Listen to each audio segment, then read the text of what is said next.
Welcome to Fighters Drinking Coffee. Today, we are sitting down with Alex Garipay, a standard jiu-jitsu brown belt and head instructor at Oden Jiu-Jitsu. She's also going to be one of the commentators for the NGA Superfights and females trio upcoming on July 26th. We'll get a little more information for you guys on that as the show goes on, but Alex, welcome on. Yeah, thank you. Thank you guys for having me. Let's start out with what kind of got you into jiu-jitsu, a little bit of background on you. We'll go from there. So I'll give you like two versions. What got me into jiu-jitsu was as soon as I graduated college, I started working in inpatient psych. And when I did that, I kind of had the thought, like, if anything were to happen, I'd want to know how to get out of it. And most fights go to the ground, is what I thought. And most people are the least prepared to deal with things on the ground. So I walked into Ryoma Academy in Frostburg, Maryland. I started training in 2013 there and just really loved it. And I think like once I walked in the door there and started doing it, jiu-jitsu has just always been something that's like lived in me. I just didn't know what it was. Like, I have two brothers. We spent a lot of time like being monkey and wrestling each other. And that didn't like stop as I became an adult human female and like went to college. Like, I still liked roughhousing with my friends and doing like all this kind of thing. I just didn't know that jiu-jitsu was an option. And I was playing other conventional sports, but once I found it, I was like, this is it. This is the stuff. So awesome. So did you do any other sports while you were in college? Do you have any other like grappling sports background or any other, I don't know, contact sports or anything like that prior to jiu-jitsu?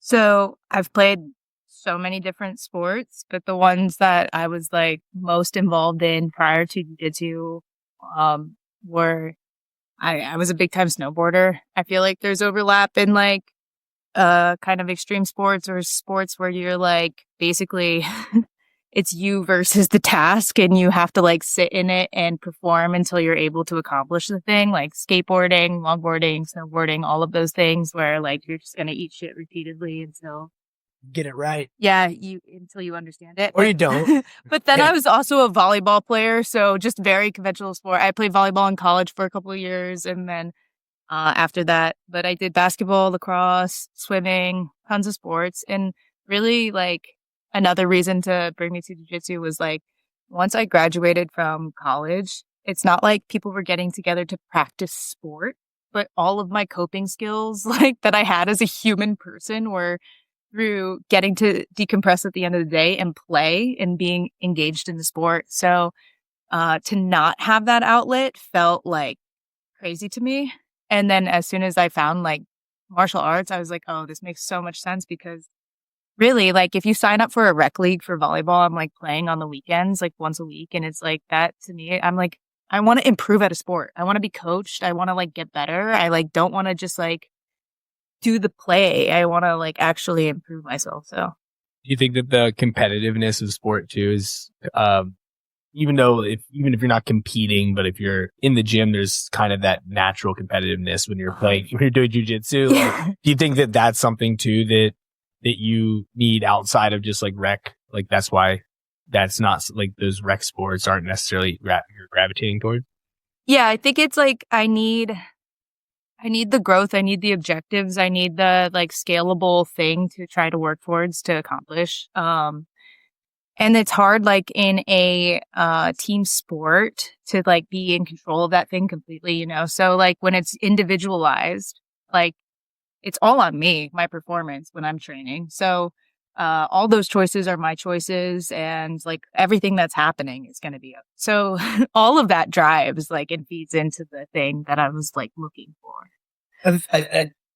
Your story actually, Mike's is a little bit different. You speak for yourself, buddy, but he was a wrestler. Yeah. Played football. So he was like bashing into dudes for years. I actually was a swimmer too. You can hear me, right? Yeah. Oh, hell yeah. Okay. But like similarly, I graduated high school and I was like, I need a thing. Yeah. You know, like I need a thing to do. I didn't know I would end up with like a community of people. That was like a big bonus for me. Sounds Yeah. like you kind Yeah, of went in totally. knowing you were like, yo, I want to have like a group of people I'm around. But to me, it was kind of also like, I just need to learn how to fight. I just wanted people I wanted to be in a room where people were driving forward. Like I wanted to be in a room where it wasn't like we're showing up and it's free play and people are popping beers afterwards and it was like that. Like I wanted to be in a space where like I'm like trying to whatever it was going to be, I'm like working to improve in that space. So I don't know. There's like a lot of opportunity that exists like that. League play isn't set up in that way when you're an adult. Like you're coached all through high school and college and then all of a sudden like you don't have a coach. It's like you guys giving each other feedback a little bit, but it's like you're not in a room where somebody's being intentional with your time anymore. It's up to you. So I was like, I want somebody to have that task and like to drive our room and to like be in that space. That feels good. Yeah, no, it makes a lot of sense. I mean, it's like you're preaching to the choir. But Yeah. We get it. No, but you're right because there's not really a lot of like where else do adults do that?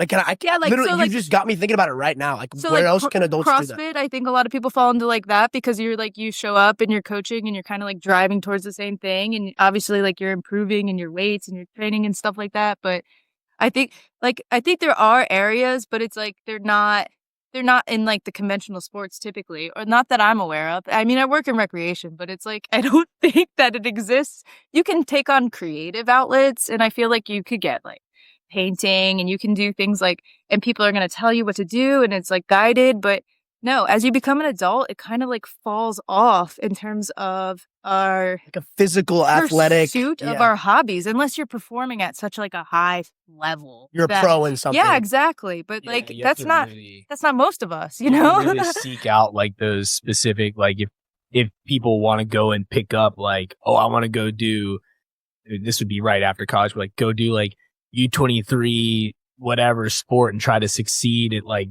high level or whatever. It's the only way that you're going to get into sport and have like a coach or you want to get into like in that environment, actual league sports outside of like recreation, like rugby has it.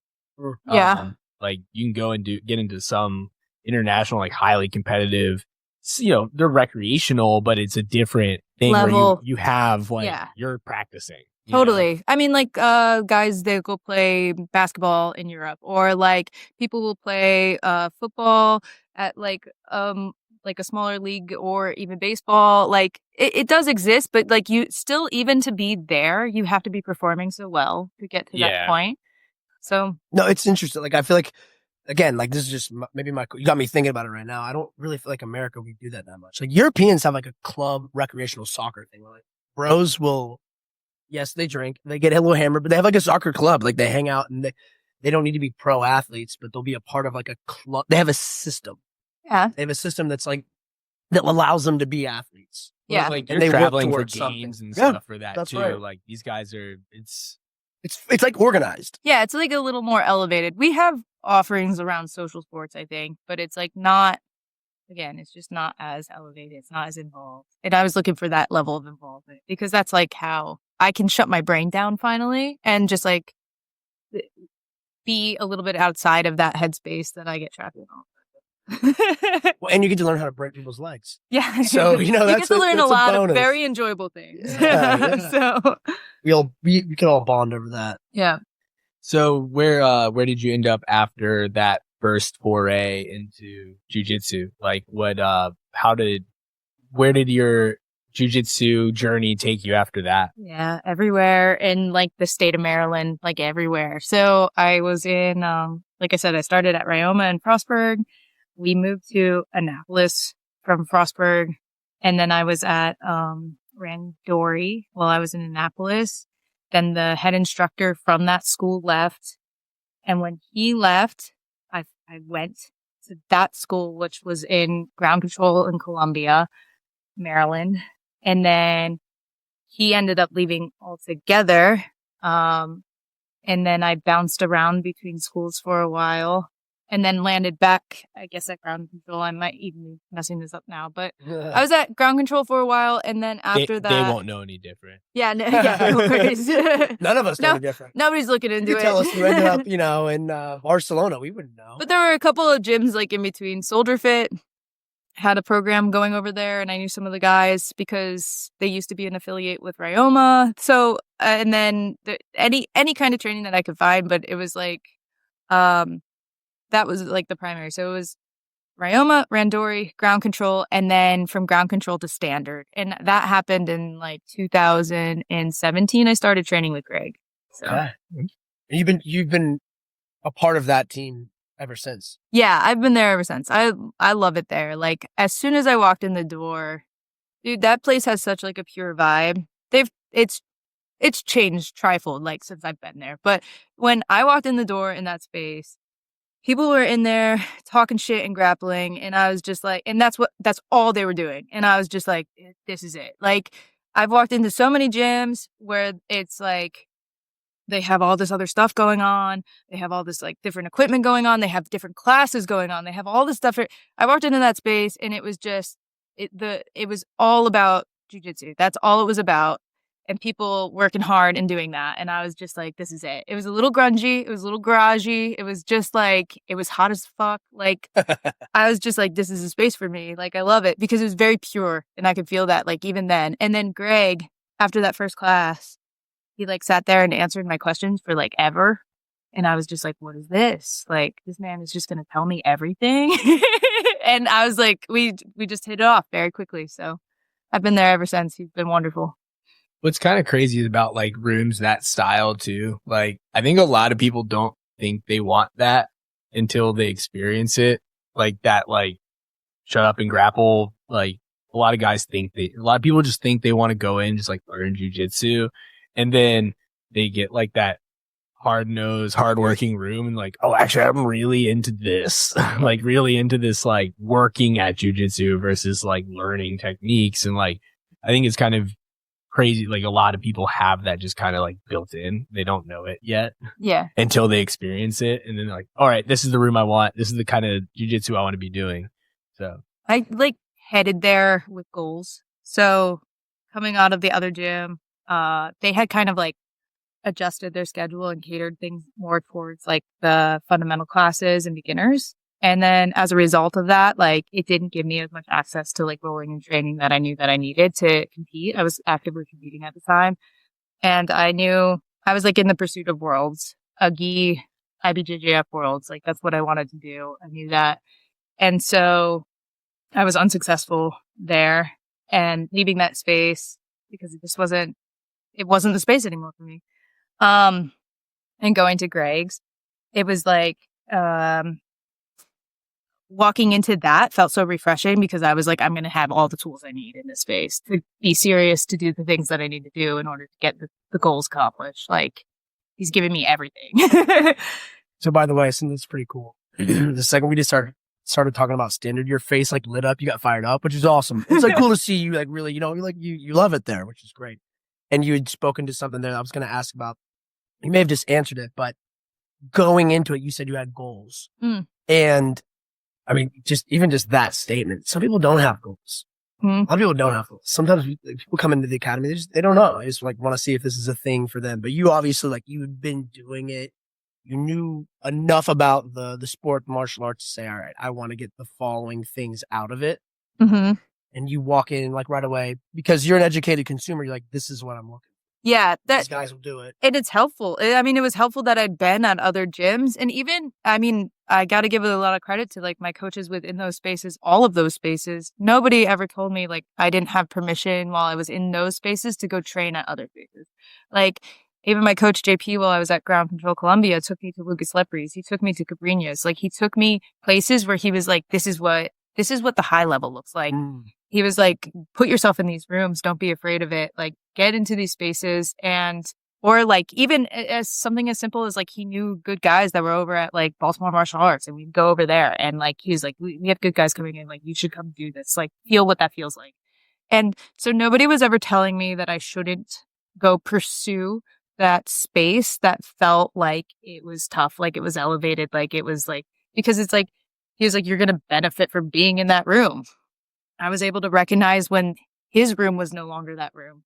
And so going over to Greg's, and I had goals. Like there was like a chunk of time in my life where I was like really pursuing this jiu-jitsu thing and that just whatever kind of like things I had going on in my life, I needed to funnel into this space. And so that's what I was doing. And it felt really good. And I knew I felt like I said, I had been around to enough places where I knew I could put myself in that standard and get there.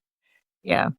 So cool. I like it. No, it's just like it's a cool story, right? Like you're looking for something. Yeah. Find it, and like clearly like you're still excited about it. It's awesome to see. What do you think? Like what do they do that's interesting, that's unique or different? Oh, so many wonderful things. Like they invite the fight. I've been in a lot of places where I've been told to like pump the brakes on things, or like I'm a bigger woman, like when I go against other people, oftentimes like that's something that I would do to myself. But there was nobody in that space that, like, even Nikki. I walked in, Nikki's like 125 pounds. This woman, she flabbergasted me because literally I could give her everything I got and she's coming up fighting. Like, it doesn't matter. And there's even a significant size discrepancy there. So I had full permission to like try to the best of my ability to accomplish each of the tasks within that space. To kick some ass. But like that is something for, and especially women, like sometimes that doesn't, and people and other women don't show up in that way. People can be in this sport for whatever reason they want to. I was in this sport as an athlete. Like I know that about myself. And I knew I had goals. So they all gave me permission to like put me in bad situations and then like fully pursue the outcomes. And that's like wonderful. And then like all the training was intentional. It started on time. It ended on time. It was all based around like these skill sets that we needed to develop, or I needed to develop specifically if I asked for the extra work, so there were so many things that were done well there. I just love, like, if I'm coming to you and I'm an athlete and I'm telling you what I want and I'm showing up for you, a coach that also respects my time with giving me the stuff that I need. I mean, you can't beat that exchange. Mm-hmm. That's exactly what that looks like. And so I gave that everything I had. And it looked like me not successfully taking Nikki's back and crying out of frustration for like 2 months. That's what it looked like. But we did. I mean, so I was successful that year. 2017, I think it was 2018 going into Worlds. I won silver. The only person I lost to was Yara Suarez. Yara? She's a monster. Mm-hmm. So it's like... Mm-hmm. Yeah, you had a hell of a run. Oh, it was awesome. So I felt really prepared. I felt like it worked out. Yeah. Sounds like so what you're saying is like the training's intentional. Oh, yeah. It's very organized. It's thought through. There's no wasted time. We're going to get in. We're going to do our job. Yeah, totally. Awesome. Yeah. All the rounds are kind of timed out. The format is timed out. And like, you go in there and you get all the stuff that you need. You're going to have to look at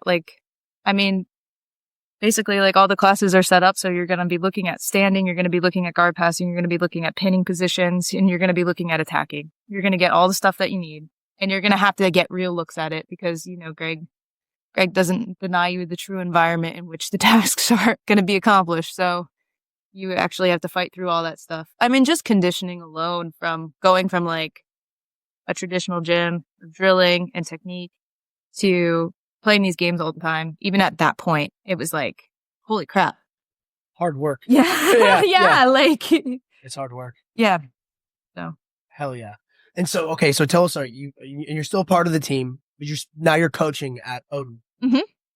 How does that happen? Yeah. How does that happen? I had a baby. And a baby. I had a baby, and I was pregnant in 2020, and I had my kid in 2021. So, not a complicated time to have a kid at all. No, yeah, it's great. There wasn't a lot. My sister had a kid around the same time too. There wasn't a lot going on. But life must go on. Yeah. And, jiu-jitsu is a forgiving sport to come back to. But she's obviously being sarcastic. That's correct. Yeah. So those of you who can't see us. Yeah. It was brutal. So I did take a lot of time off in that, from 2019, I did like a Toro Cup or something. After that, I like just completely dropped off, really. I bought a house, I got pregnant, and like we got dogs. Like I was doing like life stuff, which was cool.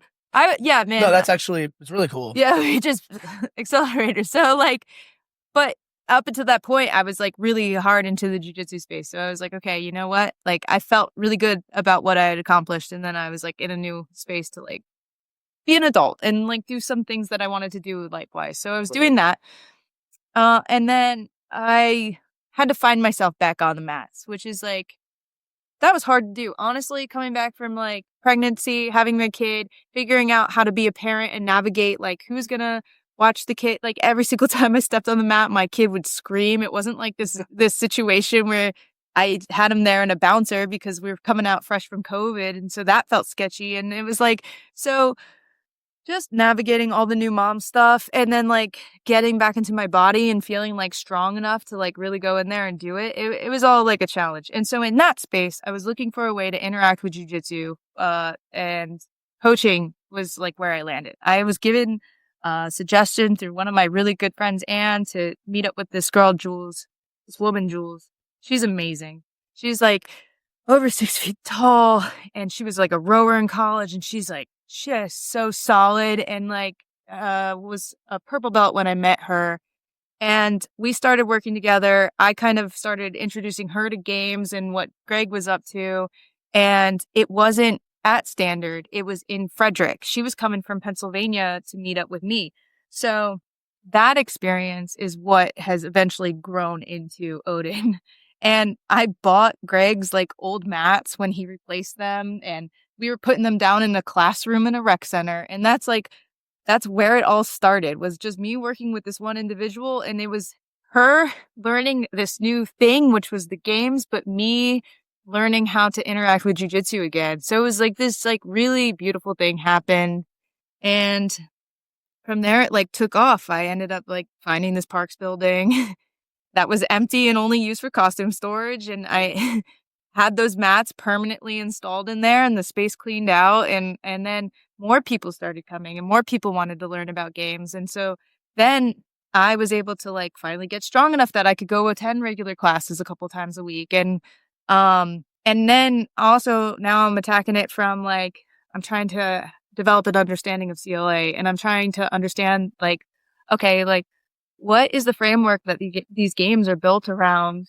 Like, what is all the intention behind this? And so then I got to start picking it apart mentally, and I spent a lot of time in that space too. So it was just like a new way that gave me more freedom to interact with jiu-jitsu, and it continues to. So it was like, it just made sense at that point. And now I'm like getting to be in that space, giving other women and people permission to just like absolutely maul each other. And I love it. Like, it's so wonderful. Like, I had 6 or 7 women in just this past week that all showed up, and it's super hot. We have like a little AC unit in there, and they just absolutely work hard and destroy each other and stay on task. And I love that. Like, I love that that's the environment that we have. It's amazing. So cool. I feel like I'm like no that so chatty. You guys asked for it. This is about you. Yeah. That's literally what we're here to do. Well, so tell us. I'm curious, like athlete to coach, and you've worked with Greg for a long time, so you have like you understand like his version of instruction. What's maybe your twist? What's your style? So you referencing the games and CLA. Is that the direction you take things with your team? Yeah. So everybody that shows up when we go in there, it's an intimate space. So I have the benefit of that. I'm not leading a room. I'm like catering to people. So they come in and they tell me what they're working on or where they're having their problems. And then I try to give them situations that are directly related to the problems they're having. So then oftentimes people come in and they're having problems with a certain situation, open guard, because they just haven't gotten the chance to spend a lot of time in open guard. You've been shown all these techniques in open guard, and then the amount of time that you get to play it when you're actually doing it live is like 30 seconds because you're not good at your guard retention or whatever. So when people come in the door, I talk to them and we just have a conversation. What are you working on? What stood out to you? Like what was a problem for you this week? And then we like take those things and we try to tie them together into maybe a concept that makes sense. Like a piece of the greater framework that makes sense. And then we play games around that. And it's just like, I love it because that every week's a new puzzle. And then it's really catered to people's needs. And then if people show up regularly for me, I take them kind of on a journey based on what I'm seeing. Cause then I have enough information to be able to do that. You create like a roadmap for them. Exactly. But otherwise, like, one-offs are probably kind of tough. it's more challenging. I have to go off of what they're telling me, right? Because I can't just be like, And are they like training in other places and coming to see you like a couple times a week, or how does that like? Is this facility open? no, Like- it's not a stand. Yeah, it's not like on a set schedule or anything like that. I do have like a group of dudes that meet at like 10:30, and my husband comes in and he coaches them and he works with them. Only because like I can't like keep doing my full-time job and all of this and being This is like, balancing it's like act. yeah, like it's, schedules are a real thing. so I looped him in. And I was Where does he train? so he's at Standard too. Okay. Yeah, but he's like, so his background is like, he's been in like MMA, kickboxing, and then jiu-jitsu. So he's like a longtime purple belt guy, but his jiu-jitsu is good. Like I wouldn't respect him if it wasn't. So like, you know, I get it. yeah, Yeah, I like get it. Yeah. it's very good. Like he's good. And I actually, it's this era of like what's going on right now is newer. He's been in there like doing some of the coaching for maybe a couple months now, which is awesome. He was like hired by my work, and then he works through one of the other supervisors to schedule his training, which is like, I love it. It's so funny. But the thing that's beautiful that gets to happen there is now him and I have all these deep conversations about, oh, we're planning games for this person. What do you think they need to do? What are you seeing? Like how can we get them to work towards developing that skill that they're lacking? Like, and him and I get to have those conversations all the time, which is like, oh, I love it because obviously I love jiu-jitsu. I love the sport. I love having those conversations, but then to have it with him and us be in the same room, kind That's of like awesome. moving that. And then he's like wonderful in the way that like I'm a woman and leading a room. And initially it was like the dude showing up that he like comes in and like reinforces what I'm saying and doesn't detract from me in any way. Like we compliment each other nicely. It's like, I can't do anything but appreciate that dynamic, that relationship. Like it's awesome. So, yeah, so there's no regular schedule at Oden. I check in with the people, the cast of players that reach out to me, but they all train at other gyms. They come here to like either get a different look because their gym doesn't train this way. They're not task based and they don't get to do any of the game kind of stuff. Or because like now I have kind of like a pool of different people. So that I can pair up two people that make a lot of sense training together and are going to give each other such good looks that otherwise wouldn't be in the same room. So it's like that happens a lot. And like just this past week is like I had two women that were interested in learning more about entanglements, and I had Nikki come through and just put them in them. And then they had to work on like trying to break those connections. And it's like, that's so meaningful because they don't have another woman in their room that's really proficient. So I can give you somebody that's really good at this thing that you're trying to develop a skill set around. And then you get to like look at it and interact with it for like a whole 20, 30 minutes where otherwise like you're never getting that. That's like, You're like a jiu-jitsu consultant. yeah, dude. Yeah, you mean like seriously, like as I'm hearing, I'm like, you get to be like, hey, all right, like legit. I like cool. have like a kind of like running track of like all these different people, what at their weights, like where are they performing, like what are the ranks, and then like who do they make sense with? And I try to put those people together. It's like the most, as a person who's like a bigger female that had to like go out and find so many training partners because I couldn't find that person in my gym. I didn't find a lot of people that looked like me in my spaces. Like if I can facilitate that for other people, I feel like that's a gift. Yeah. So Yeah, I mean, you're saying you've had to, you understand the value of a really well set up training session, the right person doing the right things for the right reasons, with like a simple but really impactful objective. oh, 100. I mean, Matched with all the other stuff they're doing, their background. It's like you get it. So like jiu-jitsu consultant. That's who you are. Just like, You yeah, I'm just trying. Well, That's cool. awesome. It's like it's almost like a supplementary or like workshop space too. It sounds like Totally. you come in, you have the things that you need to work on. You have someone who's going to work on them with you. Like that's super productive. Like it's a very productive, like we actually started adding those in at our gym. Like it makes a world of difference for people that, because otherwise you're in there working on whatever the pathway is Totally. that everyone needs to be, that they want everyone to be working on, or if you have on a curriculum based system, or like, hey, we're all working these positions, but you don't need to work those positions. Exactly. Right? So yeah, like people waiting around for like that technique to come back around in their Yeah. curriculum or whatever. Like it's like you bypass that. I'm not ever looking to be a full-time school. I just don't have the capacity, like in terms of my life. Like it just doesn't add up to that. But I think like I'm just trying to like elevate the little pieces of that community that I can have access to or are interested. You know, it's like you have to kind of take it upon yourself to go find that thing if you're not finding it within your space. And if you're a person that recognizes that and you have the ability to go find it, and if I can be a part of that, I feel like nothing but gratitude for all of those things. I think it's positive. do you have a specific place you want like Oden Jiu-Jitsu to end up at? Like, is there like like not like an end goal, but like a specific space in which you want it to be living? Like, do you want to have this be a thing, even if it's not like a full-time school, but like a program that people can attend all the time? Or like, do you want to expand it beyond what it currently is? Or, you know, what do you see for that? It's a good question. I mean, it has been growing organically. It's grown to the point where like I've had to recruit my husband to be involved in it. We've had to get more mats in there. We had to get wall mats up. We've had lots of people pass through. I just think that I really like this way of interacting with it, and I don't want to change it. I don't want it to become like a regular class schedule. I don't want it to become like this team. I think like the major benefit of it is that this is a Parks and Rec program. All of the funds that are collected go back to the Parks and Recreation Department. The only thing that I get is like comp time for leaving the office or taking on extra work.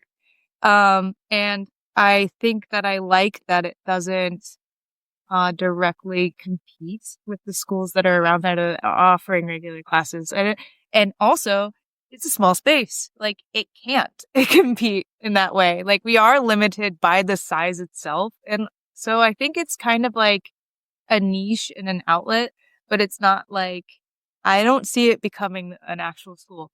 I've been offered these opportunities that look like teaching at actual schools. And I just don't. I've worked the desk at a school before, and I've participated as a kids coach, and I've been like the women's coach at schools, and I've done these roles.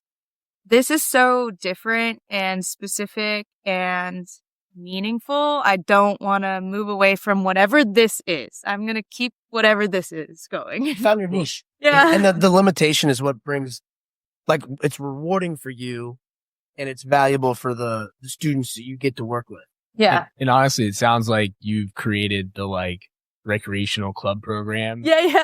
Of my dreams. Of, No. like the thing that we were kind of talking about that doesn't exist at the beginning, right? Like those sports that you can't like have a recreational program to go, like you created it, like this rec program that you can go in and just learn how to get better at a sport. It's like right? the joke at my work that we just all program for ourselves. Like my supervisor likes fly fishing. He started fly fishing as a program. Like one of the other supervisors, she likes like agricultural stuff, and her daughter's like heavily involved in the agricultural stuff in the state of Maryland. And so all of her programs are like agricultural based and like farm to table based and different information in that space. And it's just like, it's so funny. Like we all, obviously you don't need to find passion when it's like your own hobby. Like we all have our little like things that we love. And so we're like, you know what I think the public would really like? But it's like, it's all for us. Yeah. What I love. It is, but that's kind of the interesting thing about these passion projects is that like,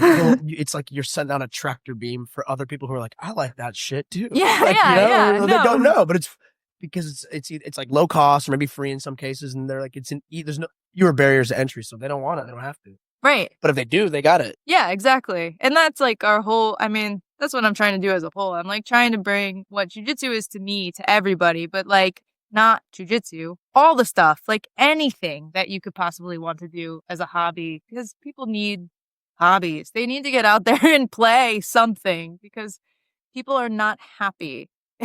Yeah. They need when they're like, not. they need purpose or fulfillment or something challenging in front of them, right? Yeah, like no people get to the end of their run at life and they're like, oh, I wish I didn't spend more time doing those things I was so passionate about. You know, it's like that's what we need to focus on, is like, because it makes us better humans to be engaged in these like pursuits. They don't say, man, I really wish I spent more time at my desk job. Yeah, no, that's not a thing. So it's like, I have the fun job of like trying to facilitate that for the communities, like just finding stuff.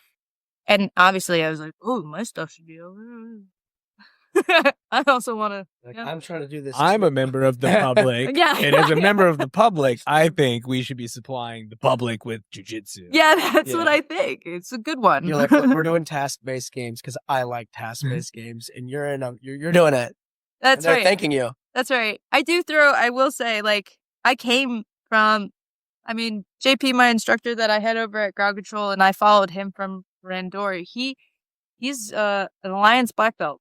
So I had all the traditional technique in the world you could possibly have going into my purple belt. I mean, I was like eating that stuff up. I loved it. And I think more so if I thought about it more deeply, I loved being stubborn about finding it within the game.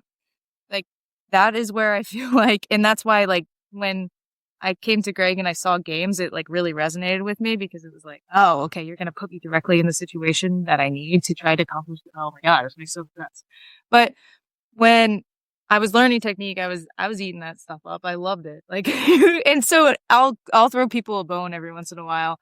And what I mean when I say that is like, I'll show them a technique. I'm not a purist. I mean, you're not so hardcore into the CLA that Greg can like, I'm not afraid of him. He can like, he can stand on his own 2 feet. He's prepared to do. Yeah, no, he can like shoot me up and spit me out if he wants to for saying that. But I don't also care. Like it's fine. Like we have a good relationship. Yeah. So he's not gonna. So you think, so like some people do. Obviously, people learn differently. So would you agree that there's some people that thrive more in CLA format or thrive more in that like the traditional format or like do you think that those two like schools of thought like have like a place? Yeah, like for certain people and certain like learning process, like there's people that learn better one way versus the other, and like there isn't the be all end all of like you have to do this one or this one. I will say that, like, me personally, if I'm consuming for myself and I'm like for myself, I think it's CLA. I think that's it. Like, I think that technique tricks you into thinking that you have the pieces, but you don't, because you're not doing them within the context which you need to be executing them. You're doing them outside of the environment, which is just somebody basically laying there and letting you drill or whatever that looks like. So until you can execute them within the environment, which is going to look really different for you than the way that you did it while you were drilling, then you are not actually doing the thing. And I think it's, so it's tough with jiu-jitsu because there's so much information and there's so many different things and so many variations and things that can happen. So it's hard because that's so much to wrap your head around as a newcomer. But if you have a good coach like Greg that can break it down to really simple tasks, then you get to actually interact with the real environment immediately as you're starting. I think that's so helpful. I think what a lot of people experience is they're given these chunks of information and then they're left to find it within the environment themselves. And that process is super hard. And then I also think that if I tell you one solution to fix one problem, you might get hyperfixated on trying to find that one solution to fix that one problem when maybe your build is completely different than mine. And you have a solution that might be more effective or you're more attracted to that's quicker than what I showed you. So instead of you spending time trying to implement the thing that I found works for my body, then you can break it down into smaller tasks where you can actually like interact with it and make it work for your own body. So I am kind of like, I definitely lean towards CLA. I think that that is the future. I think that is much more effective. To me, learning technique is like learning to bump set and spike and then somebody telling you to go play volleyball. It's like you're left to try to put all those other pieces together. And it's like, that isn't really effective. There's a reason why people scrimmage.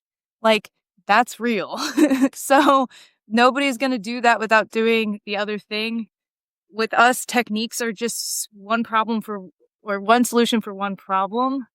And I think it puts the blinders on to all the opportunity that exists in those same spaces. So, but if you can acknowledge both things, and I can say that to you, I can say, here's a guard pass. Maybe let's try it this way this time, but understand it's going to look this way for me. It's going to be completely different for you. And as long as you can make it effective, then that's what matters. Then there's so much open space there that that's okay. I think what's problematic is like people that say that this is the end all be all and there has to be a perfect technique and you have to do it this way. This is the only way to do the move or it's the only way to accomplish it. Everything about that makes me absolutely like furious. And I think it's because it's like, especially as like a woman in this sport, this is so like relatable. And I feel like that's why all these girls like are so open to this thing specifically. Like I looked at like a 6-foot tall dude that's like telling me that it's gonna work this way. And I'm like, dude, like you aren't me. Like we aren't the same. And like that 125-pound girl is not the same as you. Like it's not gonna work the same. This isn't the end all be all. It's gonna look different for all of us. And it does. Every single time you watch a match, like the way people make their technique work is adjusted to that specific environment. Like, so like, let's not say that or subscribe to that idea because it doesn't exist. It's not real. And it gives like a really top-down power dynamic that I'm just like, get out of this sport. It doesn't belong here. It's like, all of that stuff. Yeah, so I do like a hybrid format when I'm teaching because, I mean, I don't know all the answers for one. Like, I don't know all of it, but I mean, like you're saying, there's so many different people out there and different ways to do things that like, you can show them one thing, but it's like, hey, like this is just an example for you. Yeah. Like, this is how I do it, but doesn't mean this is what's going to show up for you in the moment. And people want that. Like people do, like I get asked about that all the time. And then, so the first thing I do is acknowledge that like the information I'm about to give you is an example of one movement pattern that's going to work to solve the problem you're asking me about. Beyond that, this is really what you're interacting with, you know, like this is really what you're trying to do from these positions, like, or this is why you're effective or ineffective. But speaking of ladies in jiu-jitsu, should we talk about the trio? Absolutely. Oh, yeah. We talk about it. I mean, I'm sure we could keep talking about this for. I was waiting for a nice 2 or 3 segue. business days consecutively, but so yeah, honestly, we got NGA July 26th. The main event. Smash this thing. The main event, I guess, like is the women's trio. Yeah, so like bracket of 8. There's 2 like major things for the week for the weekend. We have the females trio. They're competing for a $1,500 first prize. That's a pretty big deal. There's 7 teams. That's the main thing that Alex is commentating for, right? Love to see it. Love to see it. The secondary thing for the day is the men's King of the Pit. So it's like a 200-pound plus bracket. And I believe they have 8 people for that, or at least that was the latest number. That might change leading up to it. But that one is also competing for, that one is $350 cash prize. So I mean, it's gonna be pretty cool. There's some money on the line. Yeah. So that's gonna be fun. I'm so excited to watch people fight in the pit. I'm so excited. Have you been to a live pit? I haven't. It's pretty cool. I haven't. And I imagine it is. I love it. I love the introduction of the pit to jiu-jitsu. I love the lack of fleeing. I love the the momentum of the match isn't affected. I love the novelty of the jiu-jitsu that can happen at the angles that are created. It's like all super interesting. I can't wait to see what happens there because You're I gonna think be it's front row seats. yeah, Mike, no, I'm gonna be screaming. What is going on? I can't wait. And I know, I will say this. I know a lot of the women that are entered, just like organically, like honestly, people reaching out to me for suggestions for teammates has been part of it. So it's like, oh, you have it. Who's on your team? So it's been really fun because I like cannot wait to see what they do. And I know some of these girls and I know how they fight. And I'm like so excited to watch the matchups. Any specifics you want to call that'll be interesting? Like maybe some matchups? Oh man, I want to. Anything come to mind naturally? At the risk of No, I want to keep it. I want to keep it. She's a commentator. No. I mean, so that's the thing. I mean, I'm working in this space and I work with all these different people from all these different schools. So I just want to see good jiu-jitsu. That's it. Like, I'm not worried about, and I don't think they're worried about their feelings either. I mean, the girls that show up to do this type of stuff are not like really They're competitors, man. Yeah, dude, they're not. Yeah, it's like you show up and you perform. You're fighting. You're there to show off the things that you've learned to do and how effective they are. Like, there's no hate in that. So, no, I mean, there's a bunch of people that I'm excited to watch fight. So, and the girl that looped me into this whole situation, I'm excited to see her. That's Jules. And so, Jules, ha ha ha. Ha ha ha. Yeah. Is that her name? No. Oh, it's like whoa. Is it Jules? Ha ha ha. I'm like laughing. No, Julia Perkins. And she's looped me into this entire situation. So I think you said tricked earlier. Yeah, I believe. Looped is I like that. She lassoed you. Yeah. But We're having fun. It'll be super fun to watch her go out there and do her thing in Nogi. I've seen her. Is she a teammate at Standard? She's not. She's actually, so she's this woman that I was referring to that I got started on with the mats that came to me like several years ago when we started working games, and she started getting me back into jiu-jitsu after having my kid. And she's just this like, You guys are old buddies, like good friends. at this point, yeah, absolutely.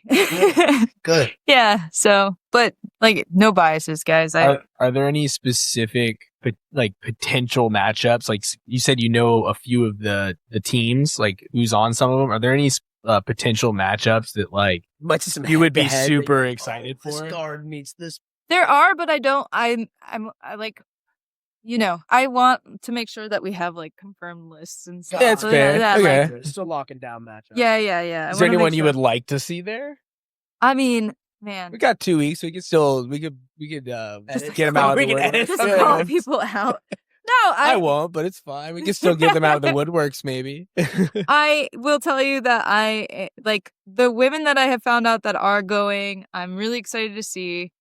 And I told them all that I'm gonna just like make shit up about them as we're doing this.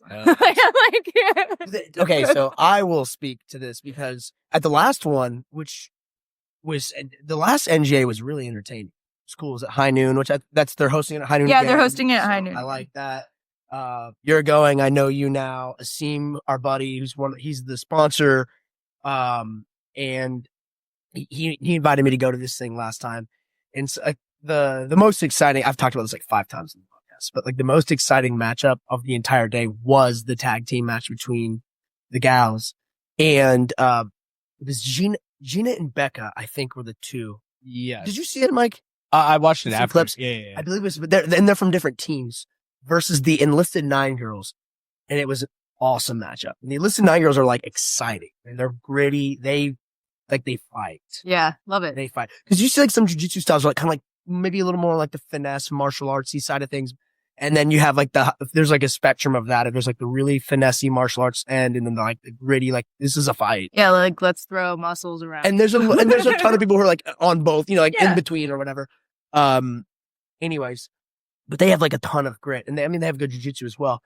And so, anyways, it made that matchup crazy exciting. I don't know what the teams look like in the trio just yet. I just haven't seen. I haven't seen any names, but I haven't seen any of them announced yet. Like who they are. But Yeah. I bet they'll. I mean, I hope they're invited because they brought so much energy, and like it was cool to see. I forgot their names. And so they have to stay under 450 pounds. So I'm interested to see what that looks like because I know, like, if it's like a balanced distribution, or you have somebody that's like, I'm right. Well, you interested to can see, do like, 3 girls at 150. Yeah, Or you can do like you said, there's like I guess light, middle, and like heavyweight for all intents and purposes. Yep.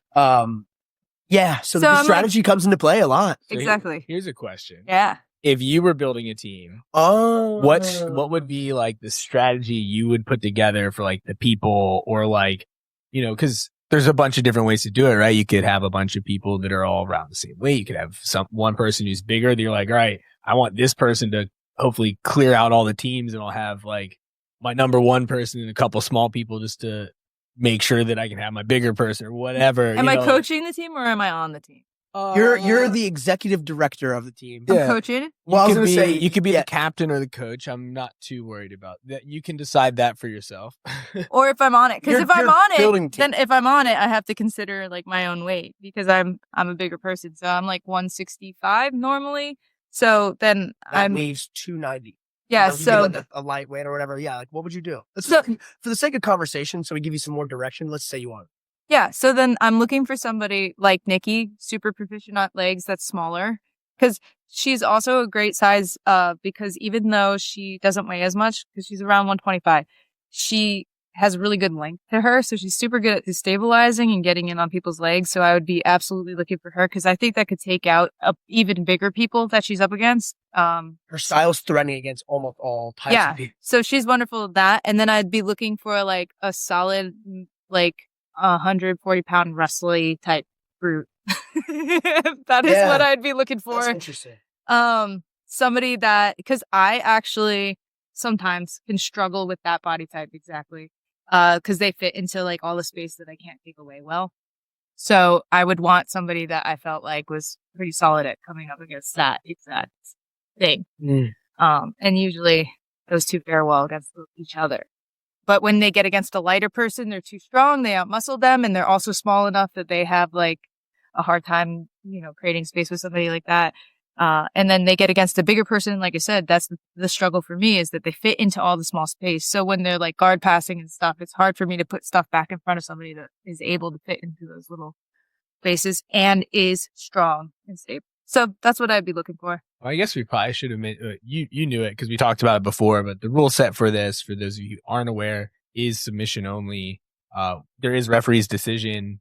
This is trio, so it's going to be more similar if you watch Quintet. So like they have 3 people, they're on one team, and one person can run through a whole team if they want to, or you're basically looking to eliminate all 3 people within your match from the other team. Like that's the ultimate goal. And so you have 3 matches essentially. Sometimes more. Like it can be up to 6 technically, right? Does that math out? No. Oh no. It can be because 3 people have to be eliminated. Yeah. And like one person can be the eliminator of all 3. And then the other side of the bracket with the other team will go. Yeah. So they'll get a break. Yeah. And then I guess they could elect to come back in against whatever next up team.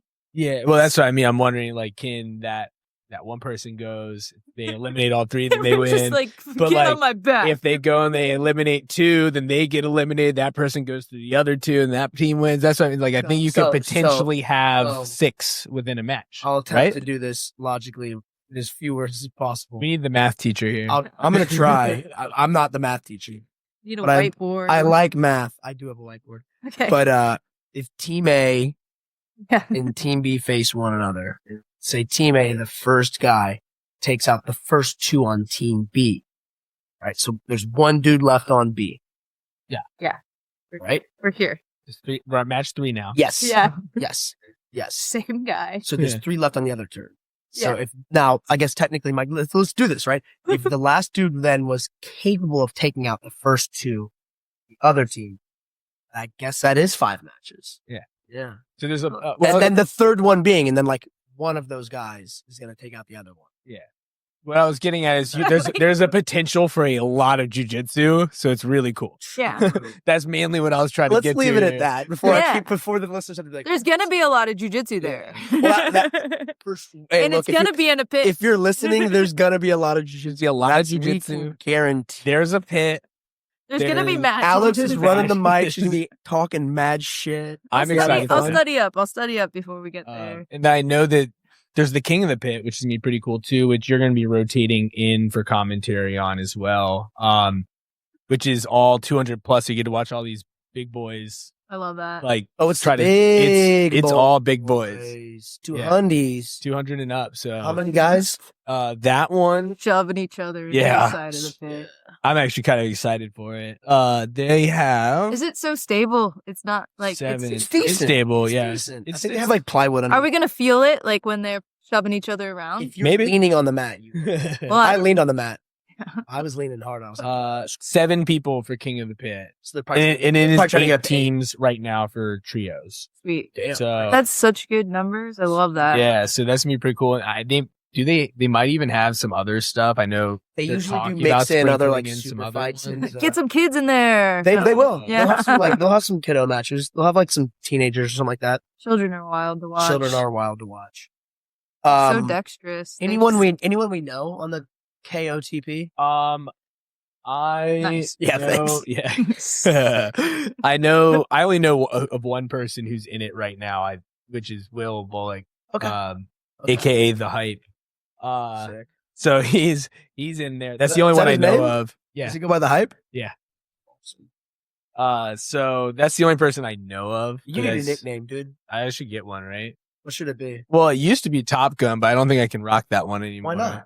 I don't know. I don't feel like coming out to that You're not. to Danger Zone anymore. Yeah, It's kind of weird now. It's to like a use pilot that. thing. You don't want to Yeah. like steal valor from those bros. Yeah, it was cool. The one walkout was pretty dope. It is kind of nice. But yeah, so we know one person, but other than that, it's gonna be kind of cool. We'll have a nice little surprise. Oh, I'm sure it'll start releasing actually probably by the time this podcast is out. So this will be releasing the Tuesday prior. So by the time this is out, we'll probably start having the actual names Right. releasing. So we'll start getting some That's of those hype. posters. Yeah, I don't know what the rules are about talking about people I ahead don't of think. that. I don't think it's. It's like laid back. Yeah, I think they want to run a good event. You people show up. I don't Yeah, think, yeah, You yeah, spoiling matchups. I don't. I mean, If they we can had come the at us. information, we would give you a couple athlete profiles for sure. But This is a small local business. These, Yeah. I mean, if we help them make some money, I'm sure they'd be like, just say whatever you. Yeah. Like, you know what I mean? This is Knuckles, what bro. the third show, I think, third or fourth show. Good question. I know. I mean, I've been to one. I know for sure there was one. I think you might be right though. This is the second one at high noon. Though. I know that for sure. I know they have a couple more that they're working on for up here in the Northern Virginia area. The greater DC metro or whatever you want to call it. So I know that they're looking to make a pretty good slit hold here. So that's gonna be pretty cool. I mean, I'm excited to go. Yeah, dude. They Oh, ran yeah, it. The yeah. last one was awesome. So I'm pulling for these guys. Like I want them to do more. And Yeah, it'd be fun. if We need you more guys- events like this. If you guys are looking to go, Yeah, pimp it out real fast. The way that you can find the live stream, I'll put all of this in the show notes as well. So you guys will be able to click on links and, copy, paste and see this in real time rather than just from my voice. You can get the live stream on millions.co/NGA. That link will be in the description. They will have a food truck on site. This will be at High Noon, which was a pretty cool venue too. So it was a good place to watch the event. If you buy the tickets or go and buy the tickets on the website, they're $30 for adults, $15 for kids. But if you use the code NGA, so that's NGA5 off, you'll get $5 discount on your tickets. But you can also get tickets at the door. So if you're, got some other stuff coming up or whatever, you can get there last minute and get your tickets on site as well. It'd be cool. People fighting for some money. They'll have fight of the night, or match of the night and submission of the night. Sweet. So there's gonna be some good, some money getting thrown around for people. People are gonna be, they're gonna be going for it because they want to win something. Yeah. Love when they throw money at you. Yeah. Yeah. Nice. Money works. Yeah, it's People good. like We'll getting take some it. money. Yeah. So that's the details on that. But before we sign off, Alex, do you have anything else? Anything you want to plug? Anything else? Any thoughts you want to get off your Just chest or stop. whatever? You just Yeah. want to talk. No, I mean, thank you guys for having me. Thanks for inviting me to train earlier today. That was super fun. Great time. Just showing up. By the way, she was showing up in winning matches. She's currently pregnant and whooping up on people, so that was pretty cool. Will not be denied. Yeah, man. Just got into my 3rd trimester. Oh, Yeah, like hell yeah. Hardcore. It's good judgment. You're like, you're like, nah, not this. No takedowns, no Yeah, takedowns. yeah. It was safe. It was a safe environment. People were wonderful. People were wonderful. It's been a cool experience. Yeah. But yeah, thank you so much for having me. Thanks for inviting me to come train. I love this stuff. So anytime I can be like in a new situation, new room, new people to talk to about it, happy to. So thank you guys. Hell yeah. Oh yeah. Awesome. So again, guys, that was Fighters Drinking Coffee. Same as usual. Make sure to like, follow, and subscribe to the show. Drop those reviews as well wherever you do listen. The 5-star reviews help. If you have any commentary, feel free to drop it to us, but 5 stars. You can tell us certain things suck or whatever. Just the 5 stars. Yeah, just give us 5 stars. Yeah. Do the 5 stars. You can give us 5 stars and say we suck. That's fine. Doesn't matter. 5 stars is what works for the algorithm. It moves us up, gets us in front of more people, and then we can keep growing this community. You can follow the Discord. That link is in the description as well. So we have that in the show notes, and then you can also follow us on Instagram for our drop information and any upcoming things. So that is at Fighters Drinking Coffee on Instagram. So yeah, guys. Bye. Rock and roll. Bye.